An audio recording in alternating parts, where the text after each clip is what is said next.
So how can I improve class A with harmonic enhancement? So suppose if you are going to design a matching network, then you can see that you can consider the effect of first harmonic and second harmonic. So add both of them and you can see how the harmonic is going to change the shape of your fundamental signal. So it is becoming narrower. So the final effect of harmonic is if your signal is a proper sine wave, it is getting narrowed down because of harmonics. So how I can reduce? Consequently, the average power decreases and efficiency is going to increase. So it need not increase the harmonic content or signal delivered to the load. So what I am doing, I am going to mix this input with the known harmonic so that I can see that the average power consumed by transistor is going to be reducing. So this technique will simply realize the different termination impedances. So consider the class A amplifier.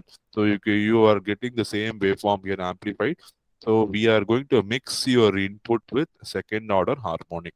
So that is given by these filtering networks.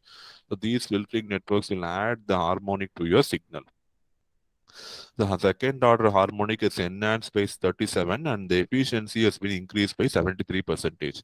So we have seen in normal case the efficiency of class A is 25. When you go for transformer it is 50. But with the harmonic enhancement I'm going to have an efficiency of 73 percentage. So that is very good for me. So even though I add a known amount of harmonic, my signal is not getting completely noisy, right?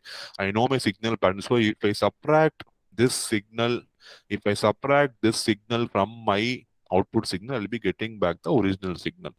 So I can do that at any point of time. So I'm converting my input to this signal. I am achieving high efficiency and then I'm converting this signal back to the input signal. So that is called as a harmonic enhancement. So it is one technique to improve your efficiency. Efficiency is improved by 23 percentage from 50 to 73.7.